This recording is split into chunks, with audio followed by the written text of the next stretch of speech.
Assalamualaikum warahmatullahi wabarakatuh. Halo teman-teman semua.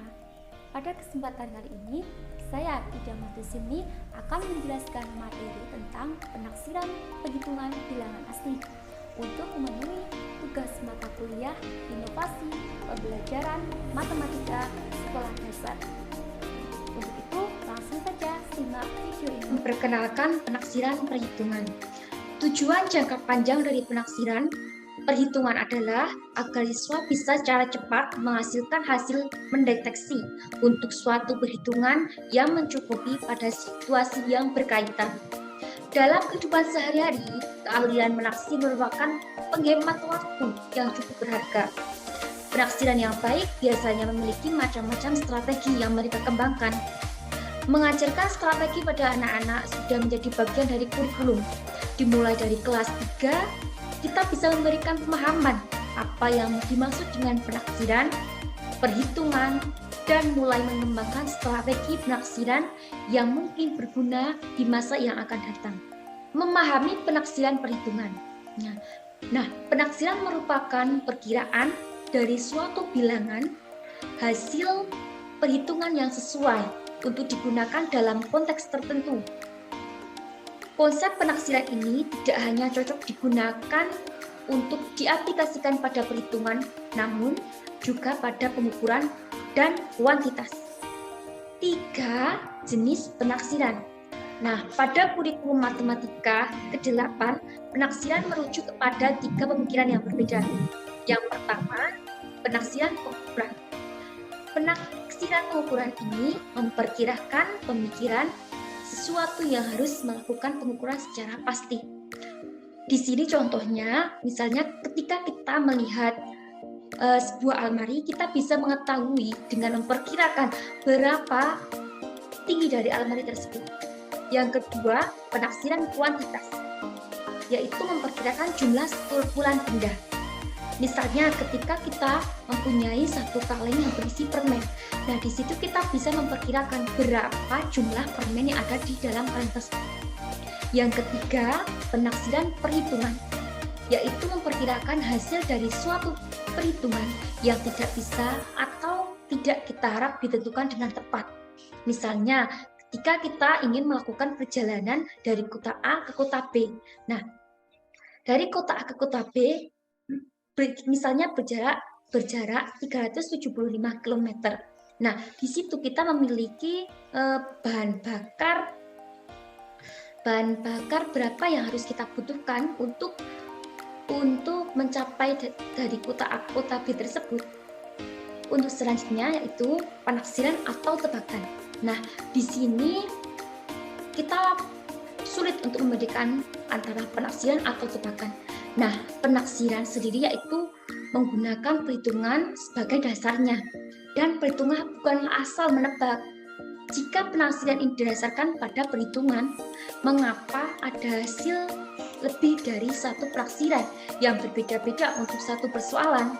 Nah, jawabannya adalah tentu saja karena penaksiran tersebut dilakukan dengan melihat strategi yang digunakan dan menyesuaikan yang digunakan untuk melakukan perhitungan. Nah, untuk tebakan sendiri yaitu kita tinggal menebak tanpa adanya perhitungan. Nah, di sini kita sudah mengetahui perbedaan antara penaksiran dan juga tebakan. Saran-saran untuk mengajarkan penaksiran. Di sini ada 5 saran untuk mengajarkan penaksiran. Yang pertama, dari contoh nyata dari penaksiran. Yang kedua yaitu menggunakan bahasa penaksiran. 3 yaitu gunakan konteks untuk membantu penaksiran. Nah, yang keempat, terimalah beberapa penaksiran pada kisaran tertentu. Kelima, saran-sarannya yaitu fokus pada metode yang fleksibel, bukan jawaban. Nah, strategi penaksiran perhitungan. Nah, apakah kalian yang ketahui tentang strategi penaksiran perhitungan? Nah, di sini akan saya jelaskan bahwa strategi penaksiran adalah algoritma tertentu yang menghasilkan nilai kira-kira dan bukan hasil perhitungan pasti. Strategi yang didiskusikan di sini adalah strategi yang banyak digunakan oleh para penaksir umum. Setelah kita mempelajari beberapa pendekatan di bagian ini, akan ada banyak kesamaan antara strategi di sini dengan metode-metode yang dikembangkan oleh siswa itu sendiri. Namun demikian, bisa juga ada beberapa strategi yang dibahas di sini yang tidak akan ditemukan oleh siswa. Kita bisa saja menyarankan strategi-strategi tersebut pada siswa agar kita sebagai salah satu alternatif untuk menghitung penaksiran, kita harus menekankan bahwa strategi yang kita sarankan hanyalah salah satu alternatif dari metode perhitungan penaksiran untuk menambah perbedaan strategi mereka. Dalam strategi temuan ini ada metode awal-akhir. Nah, metode ini menekankan pada angka terdepan atau angka yang tetap ada paling kiri dan mengabaikan siswa. Setelah membuat taksiran pada angka paling depan tersebut, kemudian dilakukan penyesuaian dengan memperhatikan beberapa banyak angka yang tersisa. Siswa yang sudah sangat berpengalaman dengan strategi berhitung dengan cepat menguasai metode ini karena pada prinsipnya strategi yang mereka gunakan juga memulai perhitungan dari sisi kiri. Pendekatan ini merupakan topik yang bagus untuk memulai pengenalan mengenai metode penaksiran, khususnya bagi siswa yang hanya menggunakan algoritma tradisional. Mereka harus membiasakan diri untuk memulai perhitungan dari kiri. Nah, metode awal akhir ini ada berbagai macam. Yang pertama, metode awal akhir pada penjumlahan dan pengurangan. Metode awal akhir untuk penjumlahan dan pengurangan sebenarnya dengan mudah bisa diterima oleh siswa, yaitu perhatikan gambar berikut ini. Nah, pada gambar ini merupakan penjumlahan dari 489 ditambah 37 ditambah 631 ditambah 208. Nah, di sini langkah pertama kita menghitung dari yang paling kiri. Yang paling kiri yaitu angka 4 ditambah angka 6 dan angka 2 yang hasilnya 12. Nah, di sini kemudian dikalikan karena memang posisinya pada posisi ratusan sehingga dikalikan 100 sehingga menjadi 1200. Untuk yang selanjutnya yaitu 8 ditambah 3 ditambah 5 hasilnya 16. Nah, karena memang ini merupakan puluhan sehingga di sini dikalikan 10 sehingga hasilnya menjadi 160. Setelah itu kemudian untuk yang sisanya kita menyesuaikan saja. Itu kita langsung menambahkan 1200 ditambah 160 sehingga hasilnya menjadi 1360. Untuk yang contoh kedua yaitu jumlah mata uang. Yang pertama di sini karena memang jumlahnya di sini tidak puluhan sehingga di sini tambahnya 0. Nah, 0 ditambah 4 ditambah 2 sama dengan 6. Karena memang posisi ini merupakan posisi puluhan sehingga dikali 10. 6 dikali 10 menjadi 60. Di sini menjadi $60. Untuk langkah selanjutnya yaitu 3 ditambah 2 ditambah 7 sama dengan 12. Nah, hasilnya di sini adalah 13 atau 13 lebih. Untuk sisanya kita disesuaikan sehingga kita langsung menambahkan 60 ditambah 13 sehingga hasilnya adalah 73. Metode awal akhir pada perkalian dan pembagian. Untuk perkalian dan pembagian, metode ini menggunakan digit pertama pada setiap faktornya. Kemudian perhitungannya dilanjutkan dengan menempatkan angka 0 di posisi yang lain. Misalnya penaksiran untuk perkalian 48 kali 7 adalah 40 dikali 7 atau sama dengan 280. Jika kedua bilangan panjangnya lebih dari 1 digit, maka yang digunakan adalah digit pertama dari masing-masing bilangan. Misalnya taksiran untuk 452 dikali 23 adalah 400 dikali 20 atau 8.000.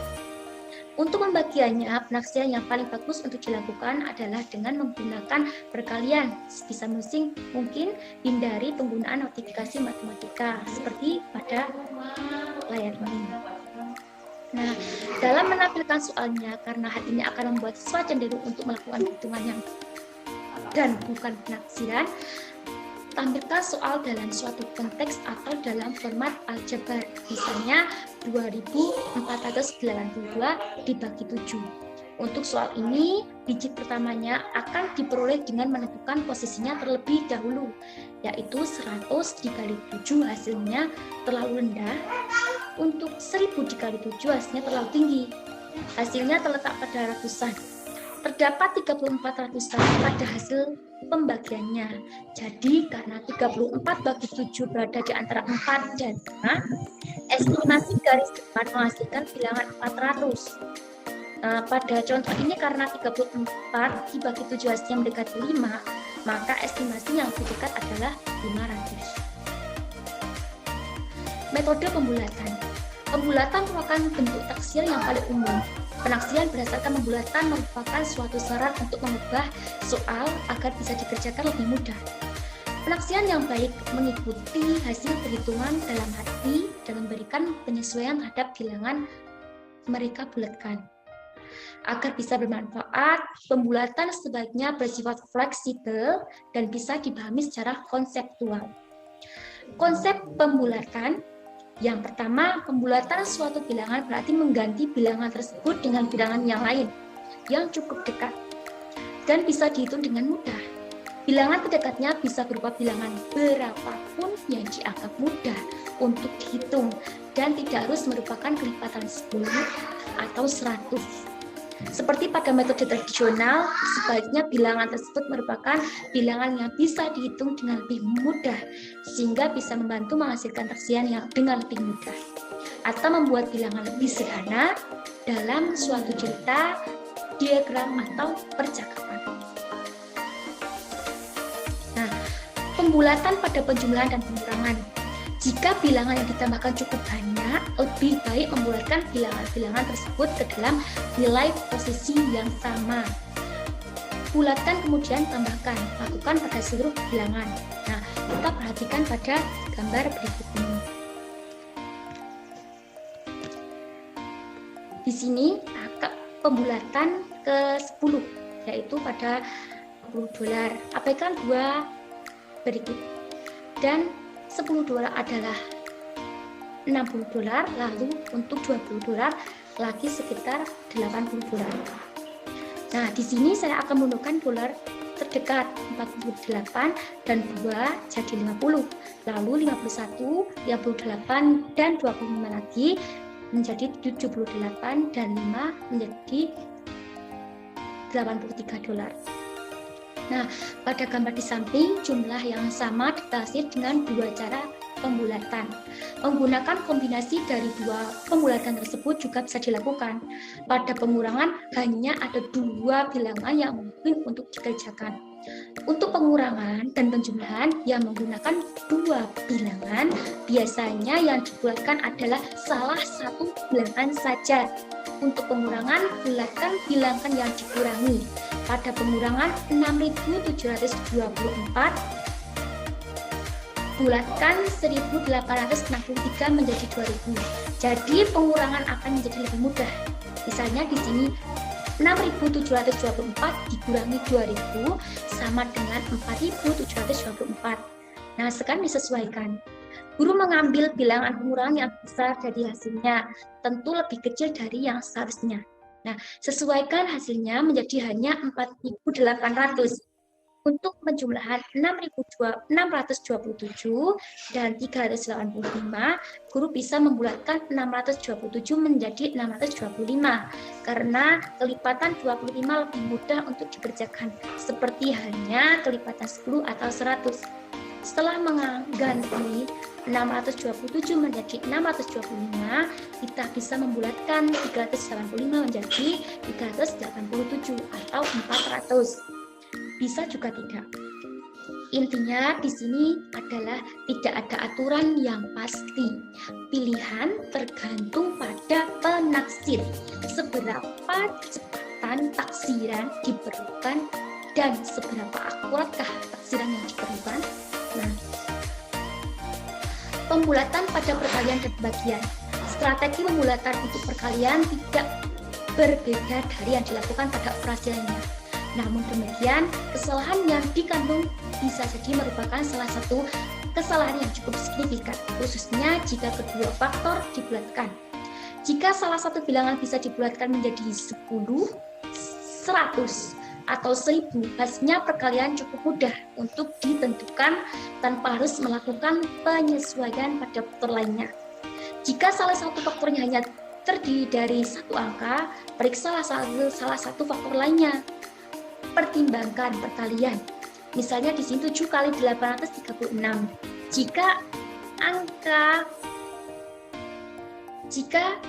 836 dibulatkan menjadi 800, taksirannya cukup mudah untuk dihitung lebih rendah dari 7 dikali 836.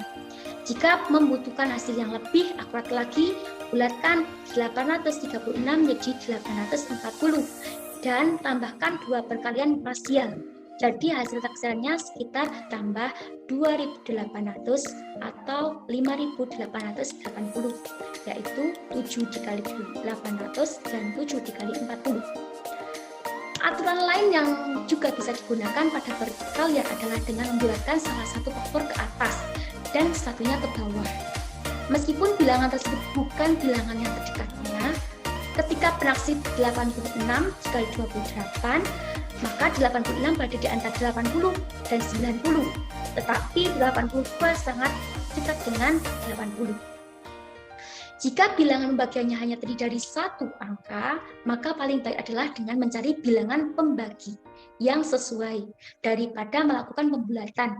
Sebagai contoh, 4.325 dibagi 7 bisa ditaksir dengan menggunakan bilangan terdekat yang sesuai dengan 4.200.